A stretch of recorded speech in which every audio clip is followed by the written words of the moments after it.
அன்னைக்கு நாக்பூர் காட்டுல எப்போதும் போலவே அழகான காலை பொழுது அமைஞ்சது. தன்வி குருவியும் தியா குருவியும் பேசிக்கிட்டு இருந்தாங்க. தங்கம், அம்மா வெளியே போய் சாப்பாட்டுக்கு தேவையான எல்லா பொருட்களையும் எடுத்துட்டு வரேன். அது வரைக்கும் நீ பத்திரமா வீட்டிலேயே இருக்கணும். அந்த குணாலுக்காக வந்து கூப்பிட்டா நீ வெளியே போகாத. அவன் எப்ப பார்த்தாலும் உன்னை கிண்டல் செஞ்சுக்கிட்டே இருப்பான், சரியா? சரிம்மா, நீங்க போயிட்டு வர வரைக்கும் நான் வீட்லயே பத்திரமா இருப்பேன். எனக்கு பிடிச்ச ப்ளூபெர்ரி கிடைச்சுச்சுனா எடுத்துட்டு வாங்கம்மா. எனக்கு அது ரொம்பவே பிடிக்கும். சரிடா தங்கம், உனக்கு பிடிச்ச ப்ளூபெர்ரி நான் நிறையவே எடுத்துட்டு வரேன். நீ வச்சு வச்சு சாப்பிடலாம், சரியா? இப்போ அம்மா போயிட்டு வந்துடுறேன். அப்படி சொல்லிட்டு தன்வி குருவி ப்ளூபெர்ரி பழங்களை எடுக்கிறதுக்காக காட்டை நோக்கி பறந்து போச்சு. அது வழக்கமா போற காட்டுல புதுசா ஒரு ப்ளூபெர்ரி மரம் இருந்தது. அந்த மரத்துல வழக்கத்துக்கு மாறா நிறைய பழங்கள் இருந்துச்சு. அதை பார்த்து தன்வி குருவி ரொம்பவே ஆச்சரியத்துல உறைஞ்சு போச்சு. ஆஹா, என்ன இந்த ப்ளூபெர்ரி மரத்துல இவ்வளவு பழங்கள் இருக்கு? இது வரைக்கும் நான் இவ்வளவு பழங்கள் பார்த்ததும் இல்ல. இந்த இடத்துல இந்த மரத்தையும் நான் பார்த்தது இல்லையே. ஒரே நாள்ல இந்த மரம் எப்படி இங்க வந்திருக்கும்? தன்வி குருவி அப்படி நினைச்சுக்கிட்டு இருக்கும் போதே அந்த மரம் பேச ஆரம்பிச்சது. ஏ குருவி, நான் ஒரு மாய மரம். என் பழங்கள் எல்லாமே ரொம்பவே சுவையானதாகவும் இருக்கும். அதுவும் இல்லாம நான் நிறைய நல்லவங்களுக்கு நிறைய பழங்களை வாரி வழங்குவேன். அதனாலேயே என்னோட பழங்கள் என்னமோ ரொம்பவே டேஸ்டாவும் இருக்கும். உனக்கு வேணும்னா இந்த பழங்கள்ல இருந்து எவ்வளவு பழங்கள் வேணாலும் எடுத்துக்கோ, சரியா? அட மரமே, நீ என்ன இவ்வளவு அழகா பேசிக்கிட்டு இருக்க? எனக்கும் ப்ளூபெர்ரி மரங்கள்னா ரொம்ப பிடிக்கும். ஏன்னா என்னோட பொண்ணுதியா ப்ளூபெர்ரி பழங்கள்னா ரொம்பவே விரும்பி சாப்பிடுவா. ஆனா எனக்கு உன்னை பார்த்தா ஒரு சைட்ல பயமாவும் இருக்குதே. உன்னை நான் எப்படி நம்புறதுன்னு எனக்கு ஒண்ணுமே தெரியலையே. குருவி, நீ எதுக்கும் பயப்படாத. என்னோட பழங்களை நீ நல்லவங்களுக்கு மட்டுமே உபயோகப்படுத்தினா உனக்கு இந்த பழங்கள் நான் தினமும் கொடுத்துக்கிட்டே இருப்பேன். என்னோட பழங்கள் எப்பவுமே தீர்ந்து போகாது. அதனால நீ உன்னோட உதவிய நிறைய பேருக்கு செய்ய ஆரம்பிக்கணும்.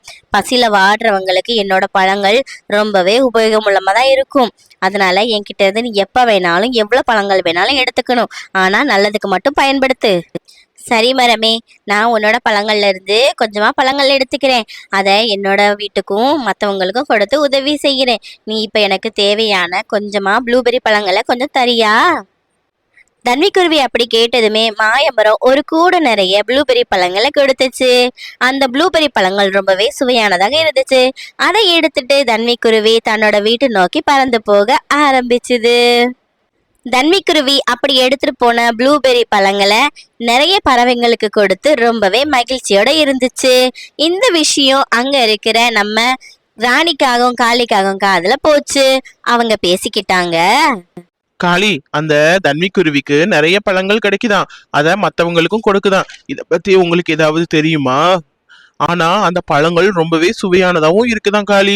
எப்படியாவது நாமளும் அந்த மரம் எங்க இருக்குன்னு தெரிஞ்சுக்கிட்டு நிறைய பழங்களையும் எடுத்துக்கலாம். ஆமா ராணி, நானும் கேள்விப்பட்டேன். அந்த பழம் அவ்வளவு சுவையாக இருக்கான். எனக்கும் அந்த பழத்தை சாப்பிட்டு பார்க்கணும்னு ஆசையா இருக்கு. வா போய் பார்க்கலாம் அப்படின்னு சொல்லிட்டு ரெண்டு பறவைகளுமே சேர்ந்துட்டு தன்விக்குருவி எங்க போகுதுன்னு வாட்ச் பண்ண ஆரம்பிச்சாங்க. தன்விக்குருவி வழக்கம் போலவே மரத்துக்கு போய் பழத்தெல்லாம் எடுத்துட்டு இருக்கும் போது ரெண்டு காகங்களும் ஒளிஞ்சு நின்று பார்த்துட்டு இருந்தவங்க அந்த மரத்துக்கிட்ட போய் பேச ஆரம்பிச்சாங்க. இங்க பாரு மரமே, அந்த தன்விக்குருவி உன்கிட்ட இருந்து தான் பழங்களை எடுத்துட்டு போகுதுன்னு நான் எங்களுக்கு தெரியும். எங்களுக்கும் அதே மாதிரி பழங்கள் நிறைய வேணும். நீ எங்களுக்கும் அந்த மாதிரி பழங்களை கொடுப்பியா? ஆமா, எனக்கும் உன் பழத்தை சாப்பிட்டு பார்க்கணும்னு ரொம்பவே ஆசையா இருக்கு. மரமே, நீ எனக்கு கொஞ்சம் பழத்தை கொடுத்தா சந்தோஷமா இருக்கும். காகங்களே, நான் ஒரு மந்திர மரம். என்கிட்ட இருந்து பழங்கள் உங்களுக்கு வேண்டிய எல்லா பொருட்களையுமே நான் கொடுப்பேன். நீங்க என்ன பொருள் வேணும்னு சொன்னாலும் அதை நான் வரவழைச்சு கொடுப்பேன். ஆனா ஒரே ஒரு கண்டிஷன் மட்டும் இருக்கு. நீங்க அந்த பொருட்கள் பழங்கள் எல்லாத்தையுமே நல்ல விதமா தான் பயன்படுத்தணும், சரியா? சரி மரமே, நீ சொன்ன மாதிரியே நாங்க நல்ல விதமா மட்டுமே பயன்படுத்துறோம். ஆனா எங்களுக்கு காரு பைக்கு அப்படின்னு நிறைய வேணுமே. அதெல்லாம் உன்னால கொடுக்க முடியுமா? ஆமா, எனக்கும் ஒரு பெரிய புல்லட் பைக் வேணும். அந்த கார்ல நான் சுத்தி சுத்தி வேற வரணும். எனக்கு காரு பைக்கு எல்லாமே கொடு மரமே. பறவைகளே, நீங்க கேக்குறது எல்லாமே சரிதான். ஆனா அது மத்தவங்களுக்கு உபயோகமா இருக்கணும், சரியா? நீங்க உங்க வீட்டுக்கு போய் பாருங்க. நீங்க கேட்ட எல்லா பொருளுமே உங்க வீட்டு வாசல்ல உங்களுக்காக காத்துக்கிட்டு இருக்கு. மரம் அப்படி சொன்னதுமே காகங்கள் வீட்டுக்கு போய் பார்த்தாங்க. அங்க ஒரு பெரிய காரும் பைக்கும் அவங்களுக்காக காத்துட்டு இருந்துச்சு. அந்த வண்டியில அவங்க ஊர் ஊரா சுத்துனாங்க. ஆனா அந்த மரம் சொன்னதை மறந்துட்டு அந்த வண்டியில யாரையுமே ஏத்தாம யாருக்குமே உதவி செய்யாம சுத்திக்கிட்டு திரிஞ்சாங்க. அவங்களோட பேராசை இன்னுமே அதிகமாச்சு.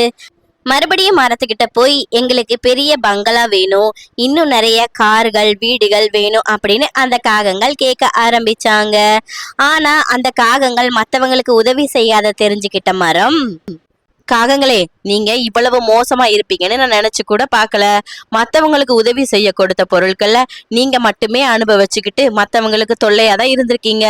அதனால இப்பல இருந்து உங்களுக்கு நான் கொடுத்த எல்லா பொருட்களுமே மறைஞ்சு போகும். அதனால நீங்க வருத்தப்படுவீங்கன்னு சொல்லி அனுப்பி வச்சிருச்சு. மரம் சொன்ன மாதிரியே கண்ணு முன்னாடியே எல்லா கார் பைக் எல்லாமே மறைஞ்சு போச்சு. இதை பார்த்துட்டு காகங்கள் தான் செஞ்ச முட்டாளத்தனத்தை நினைச்சு ரொம்பவே வருத்தப்பட்டாங்க. இதுக்கு தான் சொல்லுவாங்க பேராசை பெரு நஷ்டம் அப்படின்னு.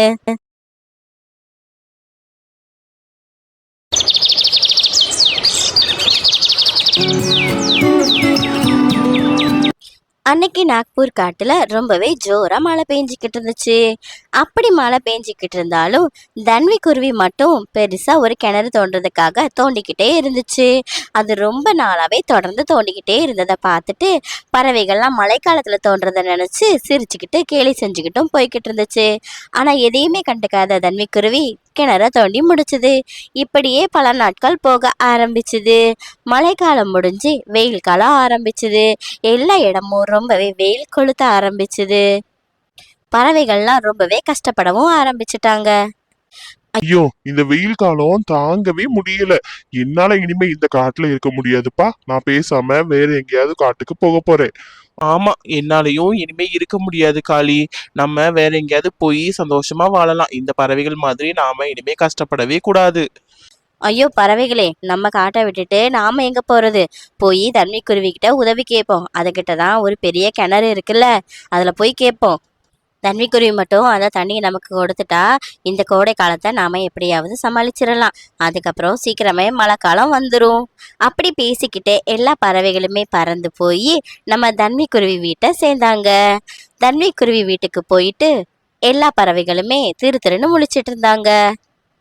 அட பறவைகளே, நீங்க என்ன இவ்வளவு வெயில்ல கஷ்டப்பட்டு என்ன பாக்குறதுக்காக இங்க வந்திருக்கீங்க? தன்வி, உனக்கு ஏதாவது தண்ணி இருக்கிற இடம் தெரிஞ்சா கொஞ்சம் சொல்றியா? நாங்க தண்ணி எடுக்கிற எல்லா இடமும் வெயில்ல வத்தி போச்சு. இந்த வெயில் காலத்தை எங்களால சமாளிக்கவே முடியல. தயவு செஞ்சு உன்னோட கிணத்துல இருந்து எங்களுக்கு கொஞ்சம் தண்ணி கொடுத்து உதவுனா ரொம்ப சந்தோஷமா இருக்கும். ஆமா தன்வி, இந்த வெயில்ல நாங்க ரொம்பவே கஷ்டப்படுறோம். எங்களுக்கு தண்ணி இல்லைன்னா இன்னும் கொஞ்ச நாள்ல இந்த காட்டை விட்டு போகிறத தவிர வேற வழியே தெரியல. நீ தான் கொஞ்சம் உதவி செய்யணும். நான் கண்டிப்பா உதவி செய்யறேன் பறவைகளே. வாங்க என்னோட கிணறு இருக்கிற இடத்துக்கு போய் உங்க ஆசை தீர தண்ணியை குடிச்சு சந்தோஷப்படுங்க. அப்படி சொல்லிட்டு எல்லா பறவைகளையுமே கூட்டிட்டு தன்விக்குருவி தன்னோட கிணறு இருக்கிற இடத்துக்கு பறந்து போச்சு. அந்த கிணறு முழுக்கவே நிறைய தண்ணிகள் நிரம்பி இருந்துச்சு. அதை ஒரு வாளியில எடுத்ததும் பறவைகள் எல்லாருமே ரொம்ப சந்தோஷத்துல நிறையவே வயிறு முட்டை தண்ணி குடிச்சாங்க. எல்லா பறவைகளுமே தண்ணி குடிச்சு முடிச்சதுக்கு அப்புறமா தன்விக்குருவிக்கு ரொம்பவே மனசார நன்றி சொன்னாங்க. தண்ணியை குடிச்சிட்டு வந்ததுக்கு அப்புறமா ராணிக்காகவும் வீட்டுல வந்து புலம்பவே ஆரம்பிச்சிருச்சு. ஏங்க, இந்த தன்வி குருவிக்கு அறிவே இல்லைங்க. இதுவே அந்த தண்ணி மட்டும் என்கிட்ட இருந்துருச்சுன்னா என்னோட யோசனையே வேற மாதிரி இருந்திருக்கும். அந்த குருவி முட்டாளா இருக்குங்க. அட என்ன ராணி சொல்ற? அந்த குருவி மட்டும் நமக்கு தண்ணி தரலன்னா நாம இந்நேரம் இந்த காட்டை விட்டு போயிருப்போம். அப்படி இல்லைன்னா பசிலேயே செத்து போயிருப்போம். அது தண்ணி கொடுத்ததை பத்தி நான் எதுவுமே சொல்லலைங்க. இதுவே அந்த தண்ணி மட்டும் நம்ம கிட்ட இருந்துச்சுன்னா இந்த பறவைகளுக்கு எல்லாம் காசுக்கு வித்து பணக்காரியா இருப்பேன். அட, இந்த யோசனை கூட நல்லா இருக்குதே ராணி. ஆமா, நம்ம மட்டும் அந்த தண்ணிய இந்த காட்டுல வித்து இருந்தோம் அப்படின்னா நாம தான் இந்த காட்டுலயே ரொம்பவே பணக்காரங்களா இருந்திருப்போம். ஆமாங்க, எனக்கு ஒரு யோசனை தோணுது. அந்த பறவையை மட்டும் இங்க இருந்து நம்ம எப்படியாவது பத்தி விட்டுட்டோம்னா அந்த தண்ணியை நாம எடுத்துக்கலாம். அந்த குருவிய ஒரு பாலடைஞ்ச கிணத்து பக்கத்தை வர சொல்லி அந்த கிணத்துக்குள்ள தள்ளி விட்டுட்டு அது இந்த காட்டை விட்டே போயிருச்சு, நம்ம ஏமாத்தலாங்க. அப்படி ரெண்டு பறவைகளுமே ராத்திரி ஆகுற வரைக்குமே காத்துக்கிட்டு இருந்தாங்க. ராத்திரி ஆனதுமே ராணிக்காகவும் தன்விக்குருவியோட வீட்டுக்கு போய் உதவி கேட்டுச்சு. தன்வி, காளிக்காகவும் ஒரு உணவு தேடி போகும்போது ஒரு பாலடைஞ்ச கிணத்துக்குள்ள போய் விழுந்துட்டாரு. நீ தான் எனக்கு எப்படியாவது அவரை காப்பாத்தி கொடுக்கணும். அதனாலதான் இந்த ராத்திரி உன்னை தேடி வந்திருக்கேன். உனக்கு தானே இந்த இடத்த பத்தி நல்லா தெரியும், வா போகலாம். ஐயோ ராணி அக்கா, நீங்க எதுக்குமே பயப்படாதீங்க. நான் எப்படியாவது காளியண்ணனை காப்பாத்தி உங்க கூட சேர்த்து வச்சிடுறேன். வாங்க போகலாம். அப்படின்னு சொல்லிக்கிட்டே ரெண்டு பறவைகளுமே சேர்ந்து அந்த பாலடைஞ்ச கிணற நோக்கி பறந்து போக ஆரம்பிச்சாங்க. ரொம்ப இருட்டா இருக்கவே அந்த பாலடைஞ்ச கிணறு பக்கத்துல வந்துட்டாங்க. தன்வி, இந்த கிணத்துக்குள்ளதான் காளி விழுந்துட்டாரு. நீ எப்படியாவது அவரை எனக்கு காப்பாத்தி கொடுத்துரு. நீங்க எதுக்கும் பயப்படாதீங்க ராணி அக்கா. நான் எப்படியாவது காளியண்ணனை காப்பாத்திட்டு தான் நாம 3 பேரும் சேர்ந்து இந்த காட்டுல இருந்து போவோம். நீங்க எதுக்கும் பயப்படாம தைரியமா இருங்க. அப்படி ரெண்டு பறவைகளும் பேசிக்கிட்டு இருக்கும் போதே பின்பக்கமா ஒளிஞ்சிருந்த காளிக்காகம் வந்து தன்வி குருவிய உதைச்சு கிணத்துக்குள்ள தள்ளி விட்டுருச்சு. இத பத்தி கொஞ்சம் கூட யோசிக்காத தன்வி குருவியோ ரொம்பவே பயத்தோட அந்த கிணத்துக்குள்ள விழ ஆரம்பிச்சுது. காளி, இனிமே இந்த தன்வி குருவியோட தொல்லை நமக்கு இல்ல. வாங்க காட்டுக்குள்ள போய் தன்வி குருவி இந்த காடை விட்டே போயிருச்சு அப்படின்னு சொல்லி எல்லாரையும் நம்ப வச்சிடலாம். அப்படி சொல்லிட்டு அந்த பறவைகள் அங்கிருந்து போயிருச்சு. ஆனா உள்ள விழுந்த தன்வி குருவியோ, காளியண்ணா, ராணி அக்கா, ஏன் என்ன கிணத்துக்குள்ள தள்ளி விட்டீங்க? என்னை எப்படியாச்சும் காப்பாத்துங்க அக்கா. ப்ளீஸ், இந்த கிணறு ரொம்ப இருட்டா இருக்கு, என்னை காப்பாத்துங்க. அப்படி கத்திக்கிட்டு இருக்கும் போதே அந்த பக்கமா வந்த ஆசிப்புறா அந்த சத்தத்தை கேட்டுச்சு. இந்த கிணத்துக்குள்ள யாராவது இருக்கீங்களா? யார் இங்க இருந்து கத்திக்கிட்டு இருக்கீங்க? உங்களோட பேரு என்னன்னு சொல்லுங்க. புறா அண்ணா, நான் தன்வி குருவி. என்ன அந்த ராணிக்காகவும் காளிக்காகவும் தள்ளி விட்டுட்டு போயிட்டாங்க. என்னை எப்படியாவது வெளியே எடுத்துருங்க அண்ணா. இந்த கிணறு ரொம்ப குளிராவும் இருட்டாவும் இருக்கு, எனக்கு பயமா இருக்கு. ஐயோ குருவியே, அந்த காகங்கள் இப்படி பண்ணிருச்சா? இரு, உன்னை நான் எப்படியாவது வெளியே கொண்டு வந்துடுறேன். நான் போய் உன்னை தூக்குறதுக்காக கயிறு எடுத்துட்டு வரேன். அப்படி சொல்லிட்டு போன ஆசிப்புறா கயிறை எடுத்துக்கொண்டு கிணத்துக்குள்ள போட ஆரம்பிச்சுது. கயிறை பிடிச்ச தன்வி குருவியோ மெதுவா வெளியே வரவும் ஆரம்பிச்சு வெளியேவும் வந்துருச்சு. வெளியே வந்த தன்விக்குருவி புறாணனுக்கு நன்றி சொல்லிச்சு. தன்விக்குருவி, நீ எதுக்காக இந்த காட்டுக்குள்ள, அதுவும் இந்த பாலடைஞ்ச கிணத்துக்குள்ள வந்து விழுந்த? அந்த காகங்கள் உன்னை எதுக்காக இந்த கிணத்துக்குள்ள தள்ளி விட்டுச்சு? இங்க என்னதான் நடக்குது, எனக்கு கொஞ்சம் சொல்றியா? அப்படி ஆசிப்புறா கேட்டதுமே தன்விக்குருவி நடந்த எல்லா விஷயத்தையுமே சொல்லிச்சு. அந்த காகங்களோட மோசமான திட்டத்தை பத்தியுமே சொல்லிச்சு. இதை தெரிஞ்சுக்கிட்ட ஆசிப்புறா அந்த காட்டுக்குள்ள இருக்க பறவைகள்கிட்ட போய் சொன்னதுமே அந்த காகங்களை பறவைகள் எல்லோருமே சேர்ந்து ரொம்பவே வெளுத்து வாங்க ஆரம்பிச்சிட்டாங்க. அதுக்கப்புறம் என்ன, அந்த காட்டை விட்டு அந்த காகங்கள் ஓடியே போயிருச்சு.